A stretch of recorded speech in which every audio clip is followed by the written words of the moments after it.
talking about is there are certain parts of the Bible that speak of the Creator as masculine. But if you truly understand the biblical vernacular, the language, you understand that what we call God in Hebrew is Elohim. The term Elohim ends with what we call a masculine plural, but it begins with a feminine noun, Elo. So that means that the term Elohim, which we're calling God, is composed in biblical Hebrew of female first. Hold on, listen. Watch this. Listen. You're talking to somebody with 27 years of teaching biblical Hebrew. So listen to this. I'm 41 years old. So listen to this. The biblical word for God is Elohim. It ends with a masculine plural, but it begins with a feminine noun, Elo. So that means the very idea of God begins with the feminine concept. Just like we know in reality, who are your first gods? Your mother and your father. But the God that you know, that whose womb you came from, was what? A woman. So let's be clear on that. I just think that it's interesting to say that the Black woman is God. I would like to know what the definition of God to them is.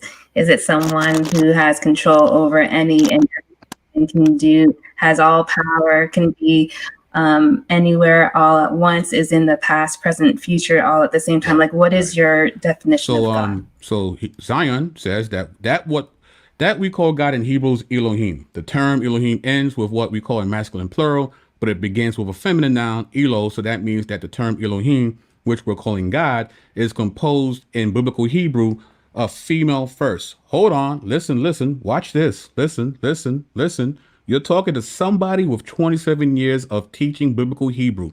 So listen to this. I'm 41 years old, so listen to this. The biblical word for God is Elohim.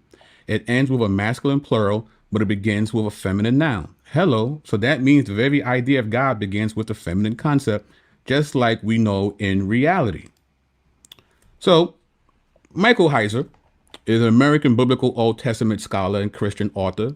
His area of expertise is the nature of the spiritual realm in the Bible, namely Heiser alert. The divine counsel and hierarchy of the spiritual order. He received an MA in ancient history from the University of Pennsylvania and an MA and PhD in the Hebrew Bible and Semitic languages from the University of Wisconsin-Madison with a minor in classical studies.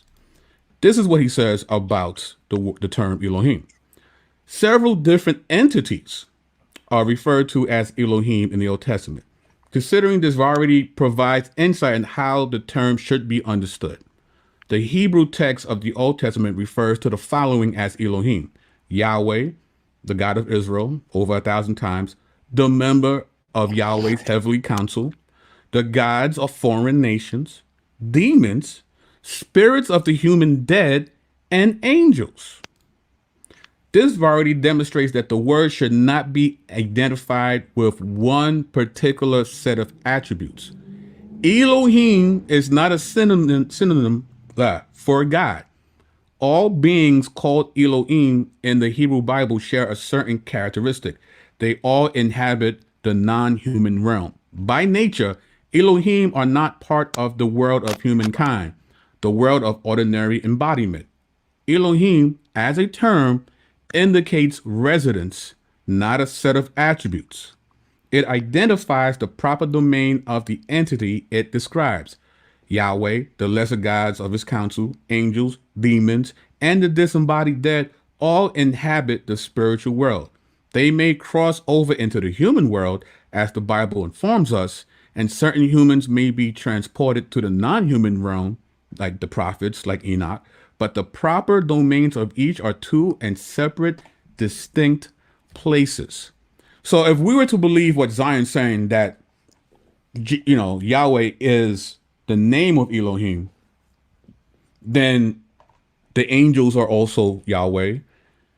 The disembodied spirits are also Yahweh. The divine council is also Yahweh.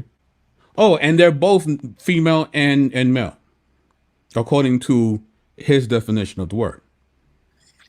So it's problematic. Elohim is not the name of Yahweh. It's a designation. It's residence. Right. And even though Yahweh is an Elohim, no Elohim is like Yahweh. So yeah, it's he's wrong. Basically, that's what I'm trying to say. Yeah, he's very wrong. And there's a whole theology around that. You know what I'm saying? There's a book I've got by Michael Bird. I don't think I have it with me right now, but this book by Michael Bird where it talks about, it really revolves around the deity of Christ. And he goes into how there's a whole theology around, and I'm talking about, even before Christianity, this is just a part of, Judaic culture, where they would categorize spiritual beings according to their attributes, what they're able to do, and so on and so forth. So, for example, there's no being but Yahweh that's like the giver of all life and responsible for all of creation. Whereas there might be another, maybe some sort of archangel, like one of them, I think it's called Metatron. Sounds like Megatron, but there's an angel referred to in some of the ancient Jewish texts called Metatron. And he's supposed to be one of the more powerful ones. But, it's pretty clear that is not responsible for creation. So they had an idea of what these different Elohim were like. But just to use the term Elohim doesn't necessarily say something about Yahweh. It's a designation that he's obviously a spiritual being. But to go further beyond that, I mean, he's really just reaching there. Yeah. See what I tell you, red fish, blue fish. So precipice says, I was like, okay, man. I just proved my point. I just want y'all to know with that little clip. But you see how problematic it is, because then he's saying that the prophet Samuel, when the witch of Endor rose him up, that means Samuel was basically gender fluid. Because he's saying Elohim is both masculine and feminine, so then Samuel was both masculine and feminine. Some transgenderism going on, bro. Say it. So, but it's interesting now that you mentioned, like, I mean, Jesus says, and I just can't remember it off the top of my head what passages, but he talks about how the angels are neither male nor female.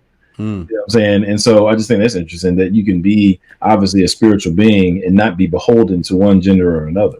You know what I'm saying? Right. So, Michelle Turner, actually, yes, he would be better saying El Shaddai, because that is a feminine body part, right? It's the breast, right? So, he should have went with that, absolutely, but he didn't. So, it is what it is. So, bars from the chat. Yeah, no doubt. So yes, let's keep it moving. Let's go to the next clip.